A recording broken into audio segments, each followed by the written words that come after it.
But we just bought our first home, and it was also the busiest month of the year.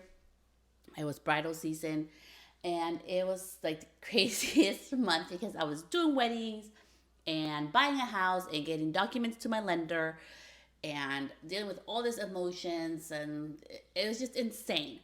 So today's episode is going to be about navigating the changes of life while being and having a sustainable business. How do you show up with your business when all these moving parts are happening at the same time? How was I able to still continue booking even though I was in the busiest time of my life, and the importance of organization? I'm actually going to share with you what I do to keep organized. And today you can see I showed up without any makeup. I did brush my hair, okay?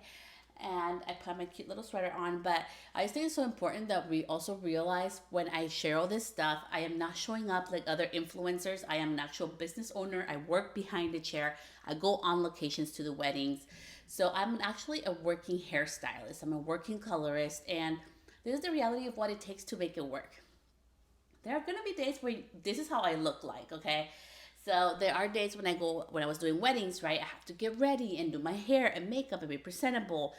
And but there's also like the days where I had to get documents for my house and life is happening where I have to look like this, and I'm okay with that because I usually look like this or I'm put together. Like it's one of the two looks. So I wanted to share that with you because I think sometimes we judge ourselves. Like we see all this Instagram feed and even TikTok feeds, and they're always all so cute and put together and act like, oh, everything's dandy and so like mellow, and we don't see the behind the scenes. So reality check, your days where you may have to look a little less than than you would at work, but you have to do what you have to do to get stuff done. So number one is like about your appearance. It can be more laid back sometimes than it is at work versus when you're at home. So that's the thing. Then number two is also like, so what did I do to make it work? Organization. So I live by, this may sound bad, but this is how I do. Like this is how I find harmony in my life. I don't believe in balance. I don't believe in perfection. I believe in harmonizing, and what you give attention to grows. Okay, so my calendar, iPhone calendar, is a must. It has everything of what's going on. If I have appointments with clients, the doctor, the kids. I'm a mom to three kids. I also manage my husband's business.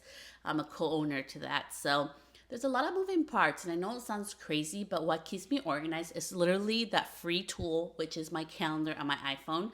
And it just really helps me to get organized. So with organization, you're gonna need your iPhone or your phone calendar, and also make sure that you have to have boundaries. You need to be okay with saying no. And what I mean by that is if I have an appointment with my kids today, for example, I am not going to be scheduling a call with a client. I am not going to be scheduling services today. It's literally it takes a lot of energy and time, and it throws my whole day off anytime my kids have extracurricular activities. And it's not making myself look or be a bad mom. And if I look a bad mom, I mean, it is what it is, I guess. But I can't do it all. Like, I need space. So you have to learn to say no. The same thing goes for business, okay? If I have a wedding that day, I am not scheduling a birthday party. I'm not trying to do other things. My main priority is my business that day. So that is how I function. And that's how I was able to literally navigate this whole change of like getting documents to my mortgage loan officer and putting an offer in a house. And we were doing counters because we wanted to buy the house for less than we bought it for. So we're going back and forth with the seller agent and our agent, and there was so many moving parts. And of course, because Celeste is extra and crazy, I had a 21-day closing period. I probably wouldn't recommend that to anybody. Don't be psycho like me. That was intense, but I made it happen. So the other part, so we already talked about iPhone calendar. We talked about like some days you're gonna look less put together than others or less fancy looking than others. And we talked also about saying no, right? When it's for work, that day is for work. If it's for personal, it's for personal. And you're gonna have to be okay with saying no more often.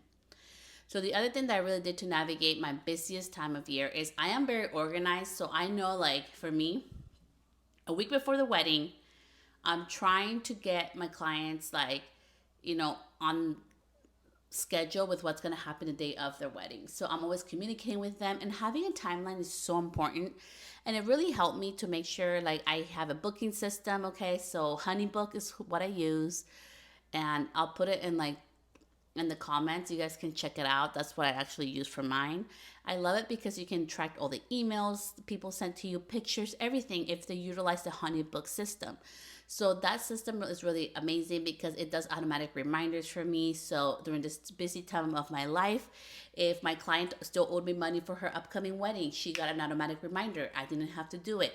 My contract, my just sharing some of the insights from my own business, is the payment is due, it's 7 days before the actual wedding date. I do not like collecting money on the wedding day because it's chaotic. It always turns to a mess, and it's just too much, honestly. Even just for me, I just like to keep it clean and simple. So I always like to collect the payments before I do services.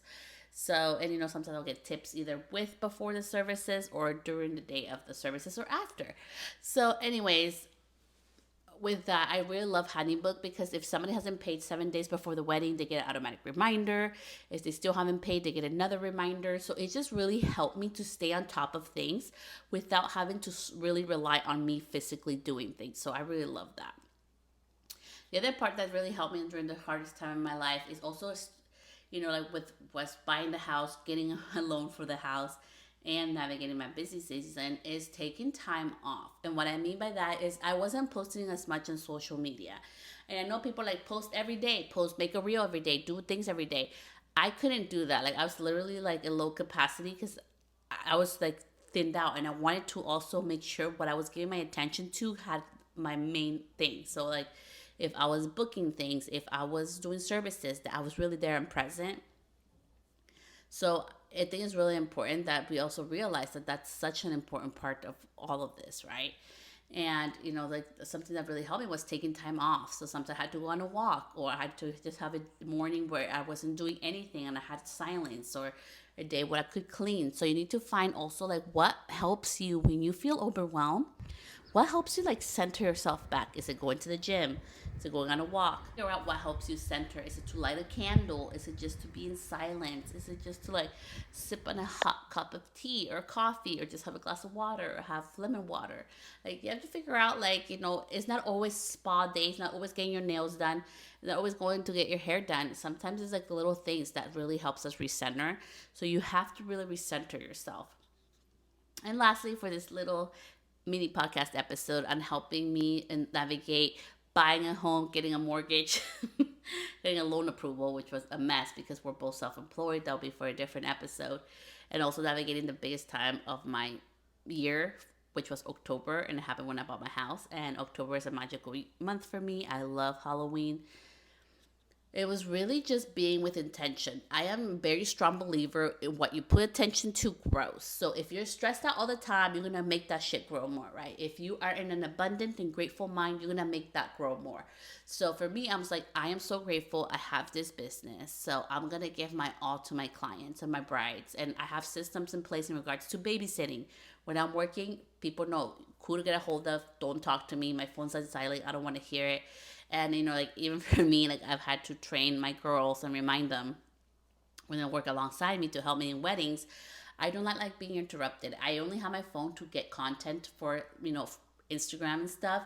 But honestly, other than that, I'm actually gonna end up getting a new phone, and this phone is gonna receive no messages. It's gonna be literally just for recording, because that's how important it is to me. But also, I do not like being interrupted. I don't like people, oh, look, you got a message on your Ring camera or this and that. Like, that drives me nuts. So I just think it's so important that we have systems in place, like whether it's for babysitting, whether it's to create content or get content, and also be like kind to yourself. Most importantly, give yourself the grace. We all need grace in our lives, because things are gonna happen. Like there was one day where I was crying. I was in my car crying. It happened on Tuesday because they were like, yeah, you're guaranteed for the loan amount for this amount. And they're like, no, just kidding, not anymore. Because you guys hadn't filed their taxes because we had an extension. And it turned into this whole mess. Moral of the story, I bought my house. My husband and I bought our home. But it was a lot of emotions. And that day I was fucking crying. And I was supposed to go to the gym. And I was supposed to clean the house. and start packing. And I couldn't do none of that stuff because I was really just like overwhelmed and just like, "Ugh, I don't even want a house anymore. I don't want to do this anymore." So I took that day, the rest of the day for myself. And I didn't judge myself. I didn't judge myself because I didn't post, I didn't do a podcast episode, I didn't record. So I've taken time off to really like make my home my home. I literally am finishing up my garage today and I'm done. Like we're officially moving into our home. And I'm just sharing that with you because although there's so much work and it's gonna be a project, it's gonna be like a home remodel of 2 years and we're doing it little by little. It is my home, and I took the time and I gave myself grace that it was okay that it wasn't all done perfectly and on anybody's timeline, and I made it happen. So I really hope this episode really helped you, and please let me know in the comments, like, have you ever dealt with like buying a house or a busy time in your business? Like, how do you keep yourself sane through that period? Because this is what helped me. So until then, I'll see you next time. Bye, love.